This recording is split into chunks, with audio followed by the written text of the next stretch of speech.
Kali and the Rat Snake. About the author, Zai Whitaker has written a dozen books, most of them for children and young readers. She writes about wildlife and conservation. Her interest in this area began when she was a young girl in Mumbai because of the several naturalists in her family. After college, Zai worked at the Snake Park and Crocodile Bank in Chennai. This story is about a boy, Kali, who belongs to Irula tribe of Tiruvallur district of Tamil Nadu. The people of Irula tribe are famous as snake catchers, and Kali's father was one of the best in the tribe. This, however, makes his father and Kali somewhat abnormal in the eyes of his classmates. Will Kali be able to make friends in his class? Read the story to find out. Kali walked along the thorny forest track as slowly as he could. He was on his way to school. Kali's father was one of the most famous snake catchers of the Irula tribe. He had caught over 100 cobras this monsoon and bought many good things for the family. The snake cooperative paid rupees 150 for each poisonous snake. They took out the poison from snakes to make anti-venom serum. When Kali went snake catching with his father, his legs worked like machines. But now he dragged his feet. "I hate school," he told the bushes as his walk got slower and slower. "And school hates me." The bushes did not seem to understand or feel sorry for him. "It's been 2 months since I joined school, but I don't have a single friend. I get the feeling, I think they think we Irolas are weird." On the first day of school, each student had to stand up and tell the class 3 things: his or her name, the name of the village, and what their father did. "My name is Ramu. My village is Mellur. My father is a bus conductor," said the first child. Then came Selvi, Orathur, postman. When it was Kali's turn, he was so proud that he felt like a balloon. "I am Kali. My village is Kanatur. My father is a snake catcher." The children giggled and nudged one another as if he had something silly. For the first time in his life, Kali did not feel proud of being an Irula. He wished he were just like others, an ordinary boy with a bus conductor father. Anyway, that was 2 months ago. Kali was getting used to it, but it was hard. And his school walk got slower and slower. Kali reached the school gate as the bell was ringing. As usual, he sat in the back row, alone, wishing he had friends, wishing he could fail and be thrown out of school. But failing wasn't easy. He had tried, but, however badly he wrote his lessons, the teacher seemed pleased with him. This morning, they had maths and writing, and then it was break time. The children rushed outside to have their snacks. Some had idli, others had mixture, a slice of bread or 2 or 3 biscuits. Oh no! Fried termites? His favorite actually. But what if someone saw? He'd have to hide. He sat on the wall far away from the others and finished his tiffin. Termites didn't taste as good here as at home. Suppose someone comes near me. Suppose someone asks what I have bought.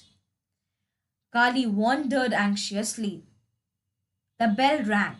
Break was over. It was the same teacher, but another subject, English. They had to write the English alphabets on their slates. Teacher walked around the room with a stick, hitting a child who had made mistakes. Lucky, thought Kali. Lucky that he could make the teacher angry. He would try and make a mess of his slate too. Teacher stood in front of Kali. But instead of a swish of the stick, he got a pat on the back. Teacher held up Kali's slate for the class to see. Here, this is the sort of work I want to see from everyone, he said. Now the others would hate him more than ever. Kali could hear the whispering in the classroom. He would never have friends in school and he would never get kicked out. Just then, something happened in the room. At first, Kali didn't understand it. Arms and legs flew. Bodies tumbled over each other, fell, ran some more. There were shouts from all directions. Help! Help! Teacher! Help! But the teacher was under his table. Eyes and hands pointed to the ceiling. Now Kali understood. There on the roof was a large rat snake. It must have smelled rats on the roof tiles and come after them. By mistake, it had taken the wrong turn and come into the class instead. Kali's father said that sometimes snakes smelled humans and mistook them for rats.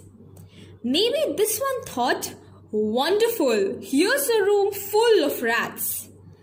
The rat snake was wrapped around a palmyra beam on the roof. It stretched out its neck curiously. It must have been surprised by all the excitement. Slowly, more and more of its body uncoiled from the beam. Kali, looking up, knew what was going to happen next. And it did. Thump! Down fell the rat snake. The noise and confusion grew worse. Chairs crashed. Heads banged. Bodies hit the wall, the floor, one another. Teacher was now on under his table, yelling, "Save me! Save me!" The rat snake was terrified. It went to one side of the room, then the other. The children ran in the opposite direction. For a few seconds, Kali was too surprised to do anything. His people, the Irulas, always went towards the snake, not away from them. Had everyone gone mad? He walked slowly to where the snake was. He reached out his hand. Suddenly, the room grew still.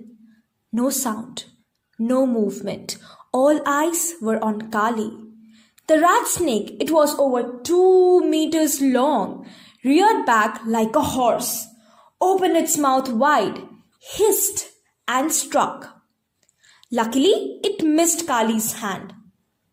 The bite of a big rat snake is very painful.